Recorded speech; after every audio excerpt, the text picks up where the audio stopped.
Assalamualaikum warahmatullahi wabarakatuh. Perkenalkan, nama saya Sakila Pojanujaman dari kelas 11 IPA 5. Di sini saya akan menjelaskan materi sejarah tentang kolonialisme dan imperialisme dalam perburuan mutiara dari timur dan perebutan hegemoni. Langsung saja yang pertama yaitu rempah-rempah. Alasan bangsa Eropa membutuhkan rempah-rempah karena di Eropa memiliki suhu yang dingin dan beriklim subtropis. Rempah-rempah juga menjadi komoditas paling laku di Eropa. Selain itu, rempah-rempah juga bisa dijadikan sebagai bahan untuk bumbu masakan dan bahan untuk membuat minuman untuk menghangatkan tubuh.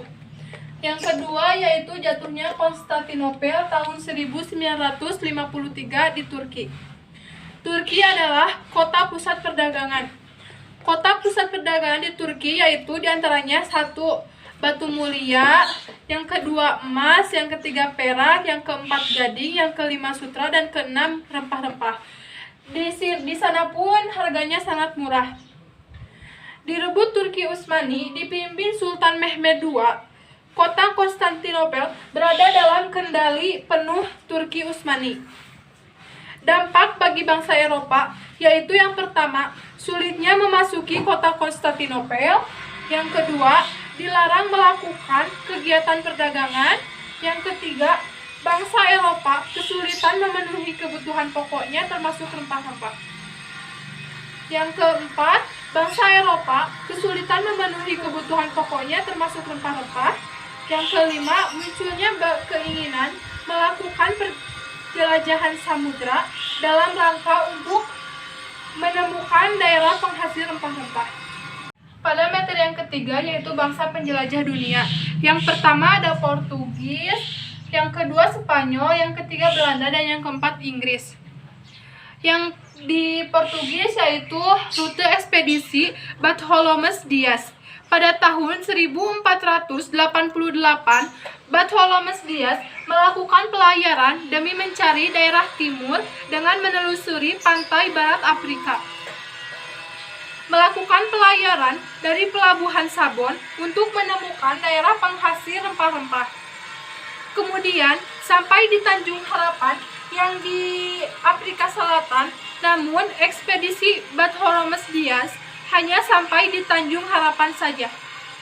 Karena ada beberapa faktor yang utama, yaitu karena serangan ombak besar yang menghantam kapal-kapal rombongan dari Bartolomé Dias dan akhirnya kembali lagi ke negaranya di Portugis. Dan yang kedua masih di Portugis yaitu rute ekspedisi Vasco da Gama.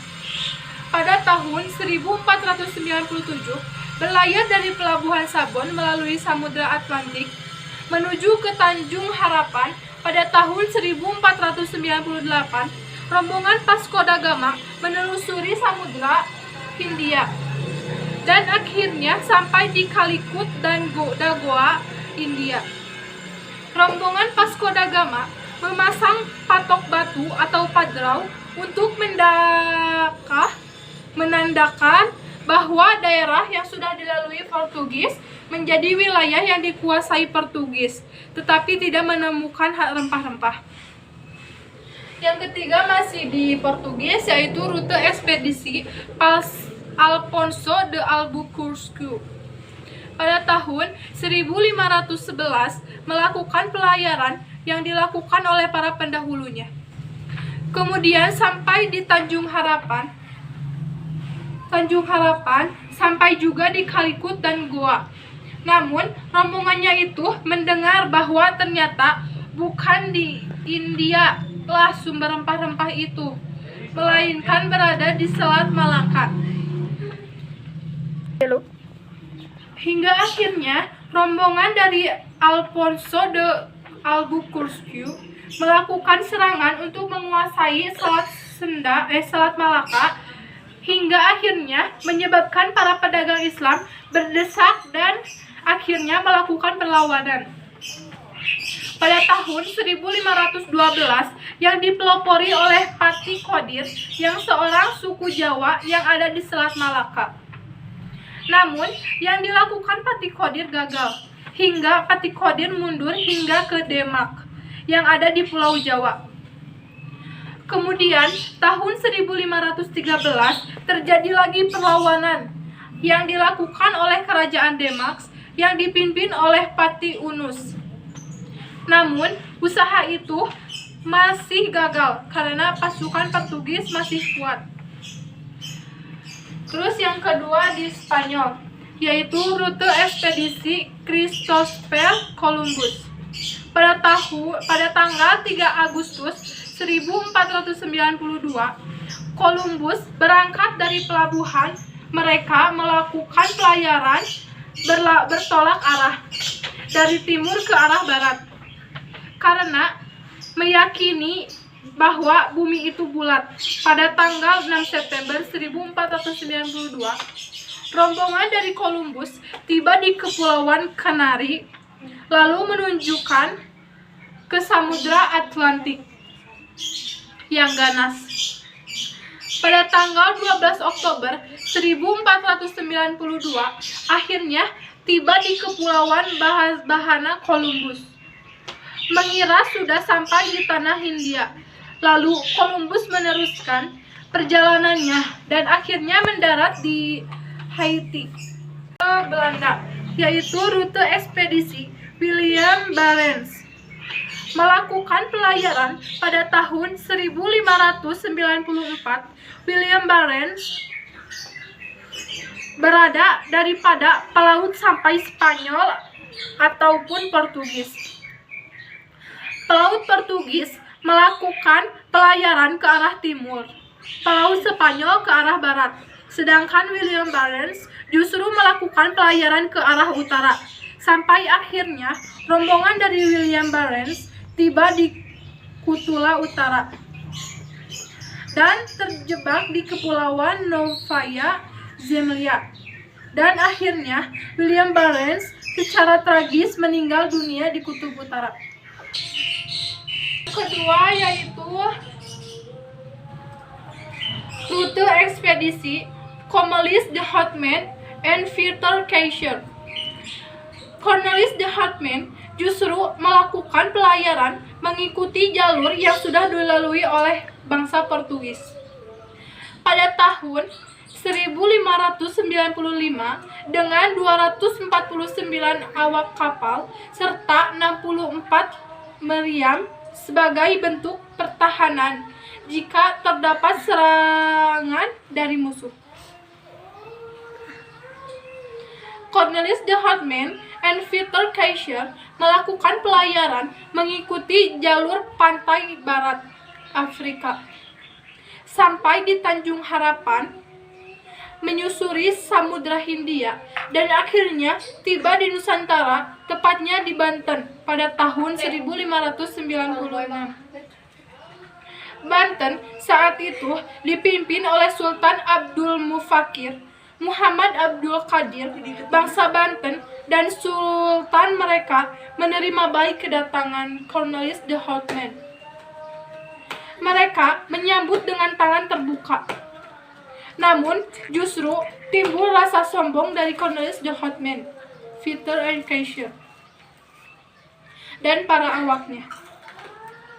Mereka beranggapan bahwa mereka sebagai bangsa yang lebih kuat, bangsa yang lebih maju. Mereka bisa melakukan pelayaran jauh dari negeri mereka, sehingga menimbulkan kesan yang sombong dan membuat masyarakat Banten tidak nyaman dan mengusir mereka kembali ke negaranya. Hanya membawa rempah-rempah saja. Walaupun ekspedisi Cornelis de Houtman gagal, namun ekspedisi Cornelis lebih baik dari ekspedisi sebelumnya. Ekspedisi Cornelis hanya sampai di Kutub Utara saja, berhasil menemukan wilayah Nusantara penghasil rempah-rempah, sehingga secara tidak langsung ekspedisi ini membuat bangsa Belanda terus melakukan pelayaran untuk bisa memonopoli perdagangan rempah-rempah di Indonesia, sehingga kelak Indonesia akan dijajah oleh bangsa kecil yang ada di Eropa sana, yaitu Belanda. Rute Belanda yang terakhir yaitu rute ekspedisi Jacob van Heemskes. Pada tahun 1598, Jacob tiba di Nusantara, tepatnya di Banten, mengikuti jalur yang sudah dilalui oleh Cornelis de Houtman dan bangsa Portugis. Mengikuti pantai barat Afrika sampai di Tanjung Harapan, kemudian sampailah di Banten. Namun, sikap Jacob ini berbeda dengan Cornelis de Houtman. Justru, Jacob dia menunjukkan sikap persahabatan. Dia menunjukkan bahwa bangsa Belanda ingin melakukan perdagangan rempah-rempah dengan Banten. Karena sikapnya yang baik, Jacob diterima oleh Banten setelah itu melakukan pelayaran sampai ke Tuban.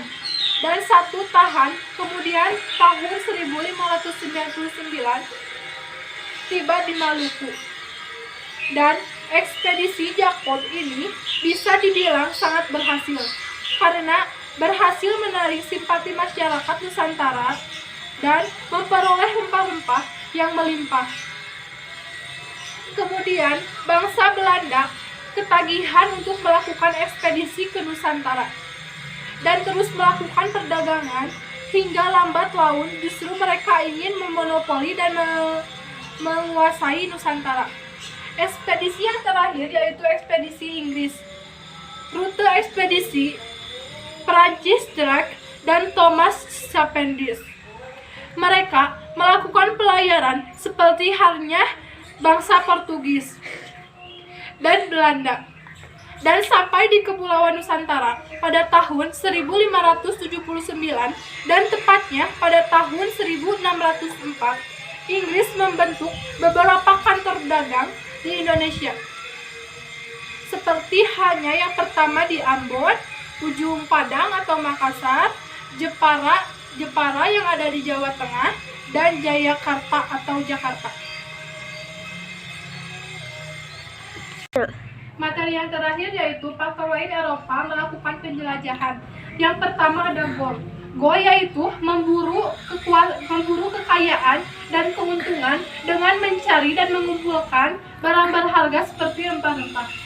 Yang kedua adalah glory. Glory yaitu memburu kejayaan, superioritas, dan kekuasaan. Yang terakhir yaitu gospel. Gospel yaitu menjalankan tugas suci dengan menyebarkan agama Katolik dan Kristen Protestan. Kesimpulan dari materi yang telah saya sampaikan yaitu yang pertama, latar belakang kedatangan bangsa-bangsa Eropa ke Indonesia adalah jatuhnya Konstantinopel ke tangan Turki Utsmani pada tahun 1453. Yang kedua, yaitu jatuhnya Konstantinopel berdampak dengan kesulitannya bangsa Eropa untuk memperoleh rempah-rempah dengan harga terjangkau.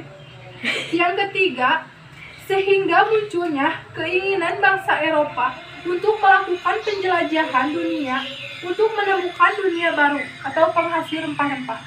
Muncul bangsa pelopor penjelajah yaitu Portugis dan Spanyol. Yang keempat yaitu didukung dengan penemuan di bidang teknologi seperti kampas, teknik pembuatan kapal yang baik, teori Copernicus yang menyatakan bumi itu bulat. Yang kelima yaitu semangat 36, yaitu goal, glory, dan gospel.